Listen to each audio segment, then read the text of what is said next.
না পাওয়ার কারণে, তার চিকিৎসা হবার না কারণে অনেকেরই জীবন চলে গেছে মাননীয় স্পিকার। আর অন্যদিকে লুটেরা মালিক পক্ষ বিদেশে পালিয়ে গিয়ে নাকে সরিষার তেল মেখে আরামে ঘুমাচ্ছে। মাননীয় স্পিকার, আপনাকে ধন্যবাদ। কার্যপ্রণালী বিধি 71 বিধি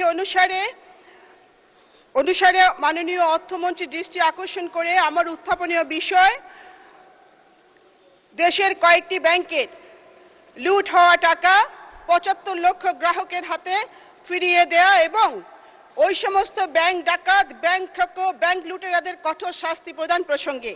মাননীয় স্পিকার, দেশের কয়েকটি ব্যাংকের অনিয়ম দুর্নীতির কারণে এক্সিম ব্যাংক, সোশ্যাল ইসলামী ব্যাংক, ফার্স্ট সিকিউরিটি ইসলামী ব্যাংক, বাংলাদেশ ইসলামী ব্যাংক, গ্লোবাল ইসলামী bank, union bank, national bank, IFIC bank সহ আরও কয়েকটি ব্যাংকে অনিয়ম এবং দুর্নীতির কারণে, মালিক পক্ষের অর্থ পাচারের কারণে, লুটের কারণে আজকে দেশের আমানতকারীরা তাদের টাকা তুলতে পারছে না।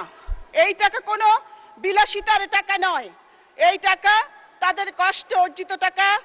এক বাবার মেয়ের বিয়ে দেবার খরচের স্বপ্ন, এক মায়ের চিকিৎসার শেষ ভরসা, এক শিক্ষার্থীর ভবিষ্যতের টিউশন ফি এবং ক্ষুদ্র ব্যবসায়ীর জীবন বাঁচানোর মূলধন এবং কারো পেনশনের সঞ্চয়। তারা অতি কষ্টে অর্জিত এই টাকাগুলো ব্যাংকে রেখেছিল। ব্যাংক মানুষের আস্থার জায়গা। ব্যাংক থেকে যদি টাকা লুট হয়, মানুষ কোথায় যাবে? মাননীয় স্পিকার, মানুষ যদি ব্যাংকে টাকা না রাখে তাহলে বিনিয়োগ কমে যাবে, অর্থের প্রবাহ থেমে যাবে, অর্থনীতি গভীর সংকটে পড়বে। আমরা জনগণের ভোটে নির্বাচিত সরকার, আমরা এটি কোনোভাবেই মেনে নিতে পারি না। মাননীয় স্পিকার, একজন মানুষের টাকা ব্যাংকে পড়ে আছে, কিন্তু টাকার অভাবে সে চিকিৎসা করতে পারছে না। সময় মতো টাকা না পাওয়ার কারণে, তার চিকিৎসা হবার না কারণে অনেকেরই জীবন চলে গেছে মাননীয় স্পিকার।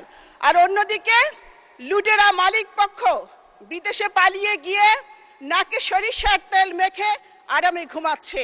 মাননীয় স্পিকার, এই সমস্ত লুটেরাদের তো এভাবে আরামে ঘুমাতে দেয়া যায় না। মাননীয় স্পিকার, এই মানুষগুলো, এই 75 লক্ষ গ্রাহক আজকে সরকারের দিকে তাকিয়ে আছে।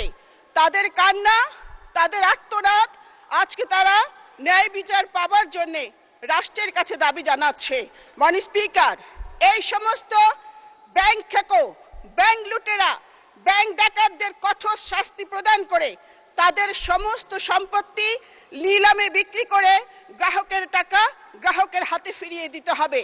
তবে জানতে পারলাম তাদের যে সম্পত্তি রয়েছে তারা তার চেয়ে 10-12 গুণ বেশি তারা টাকা লুট করেছে।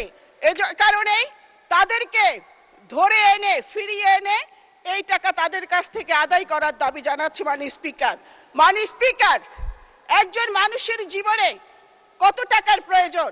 আমরা তো ইচ্ছে করলে বেশি আমরা খেতে পারি না, বদহজম হয়।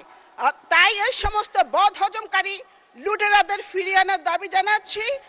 এই বিষয়টির সাথে 75 লক্ষ গ্রাহক জড়িত, মানুষ জড়িত। মাননীয় সদস্য মনোযোগ আকর্ষণ করেছেন, সম্পর্কের সময় আপনার স্টেটমেন্টটা দিবেন। এখন মাননীয় মন্ত্রীকে সুযোগ দিই। লেখা আছে মাননীয় স্পিকার, আমি নোটিশ দেখেই পড়ছি। মাননীয় স্পিকার, বিষয়টি অতি জরুরি বিধায় প্রয়োজনীয় ব্যবস্থা গ্রহণ করবার জন্য মাননীয় অর্থমন্ত্রীর আমি দৃষ্টি আকর্ষণ করছি। আপনাকে ধন্যবাদ।